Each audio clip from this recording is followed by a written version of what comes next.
उद्योगपति Gopal Khemka murder case में Bihar police की कार्रवाई जारी है। इस क्रम में पुलिस ने 6 जुलाई को खेमका के अंतिम संस्कार में शामिल एक शख्स रोशन कुमार को हिरासत में ले लिया है, जो पटना के पुनपुन इलाके का रहने वाला है। पुलिस अभी उसे संदिग्ध मानकर पूछताछ कर रही है। आपको बता दें कि गोपाल खेमका मर्डर केस में अब तक करीब 1 दर्जन संदिग्धों से पूछताछ की जा चुकी है। पुलिस की अब तक की थ्योरी के मुताबिक गोपाल खेमका की हत्या सुनियोजित तरीके से हुई है। गोपाल खेमका के मर्डर केस में एक शूटर और 2 मुखबिर शामिल थे, जो शूटर को खेमका की हर मूवमेंट के बारे में बता रहे थे।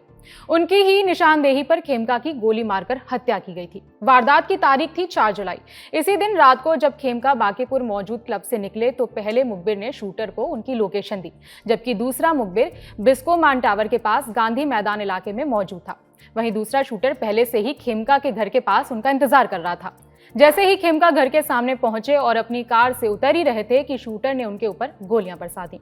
मौके का सीसीटीवी फुटेज भी सामने आया है, जिसमें शूटर घटना को अंजाम देता हुआ नजर आ रहा है। तभी से पुलिस लगातार शूटर और मुखबिर के अरेस्ट के लिए छापेमारी कर रही थी। फिर 6 जुलाई को पटना में गुलाबी घाट पर उनका अंतिम संस्कार किया गया। यहीं पर मौजूद था रोशन कुमार, जिसे पटना पुलिस ने हिरासत में ले लिया है। वहीं गोपाल खेमका के परिजनों ने पुलिस पर आरोप लगाए हैं कि पुलिस ने मौके पर पहुंचने में 1 घंटे की देरी की थी।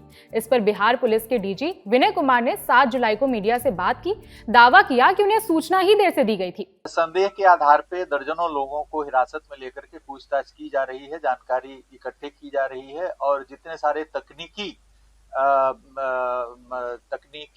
जो अनुसंधान के आयाम है उन सभी पे कार्रवाई की जा रही है।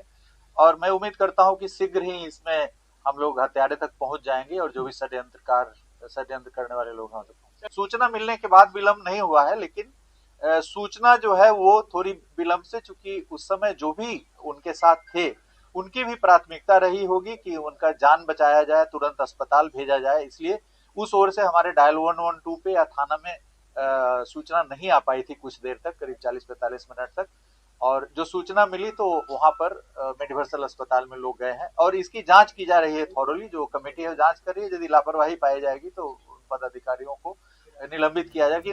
गोपाल खेमका के मर्डर केस के बाद राजनीतिक बयानबाजी भी शुरू हो गई है। विपक्ष को जंगल राज जैसी बातें कहने का बहाना मिला है, तो सत्ता पक्ष का दावा है अपराधियों को जल्द से जल्द जरूर ढूंढ निकालने का। क्या माहौल हो रहा है इस राज्य में? आप कोई राजनीति नहीं करना चाहते। मेरे घर के बाहर 4 राउंड गोलियां चली, वो अपराधी कहाँ है? अब तक नहीं पकड़ा गया।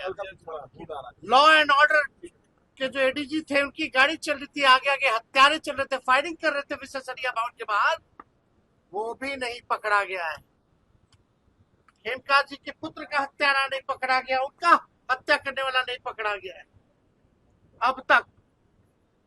हम बार बार बिहार की जनता को ये बता रहे हैं कि बुलेटिन जारी करते हैं कि ऐसा कोई दिन नहीं है जहाँ गोलियां ना चलती हो, ऐसा कोई जिला नहीं हो, ऐसा कोई दिन नहीं जहाँ बलात्कार हो, हत्या हो या व्यवसायिकों की दुकान में घुस करके गोली मारा जा रहा है।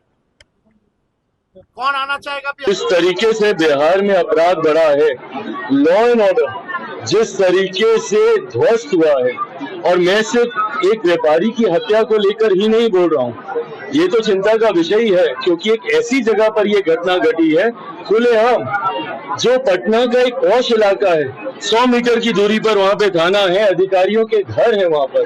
अगर यहाँ पे ऐसी घटना घट रही है तो सोचिए गांव देहात में क्या हो रहा होगा। अगर बिहार में एक भी हत्या होती है तो सरकार और प्रशासन के लिए ये चिंता का विषय होना चाहिए। मेरे लिए चिंता का विषय है कि मैं जिस सरकार का समर्थन कर रहा हूँ, और मैं दुखी हूँ इस बात से कि जो सरकार सुशासन के लिए जानी जाती थी, वो सरकार में अगर इस तरीके से आपराधिक घटनाएं बढ़ेंगी तो विपक्ष को तो बोलने का मौका मिलेगा ही। कहीं ना कहीं कहाँ चूक हुई है, ये हम लोगों को सुधारना होगा। गोपाल खेमका जी की हत्या ये हमारे लिए चुनौती का विषय है। माननीय मुख्यमंत्री जी ने SIT गठन किया है और स्पष्ट निर्देश दिया है, कहीं भी छुपा अपराधी हो उसके खिलाफ कार्रवाई होगा, उसको बख्शे नहीं जाएंगे। और बिहार पुलिस पूर्ण रूप से पूरी तरह आम व्यवसायियों की सुरक्षा करेगा और ये पूरी तरह सुनिश्चित भी करेगा कि आगे के दिनों में इस तरह की कोई घटना नहीं हो। इस घटना के अपडेट्स ललन टॉप आप तक पहुंचाता रहेगा। खबर लिखी हमारे साथी शुभम ने। मेरा नाम है विभावरी। देखते रहिए दी ललन टॉप। शुक्रिया।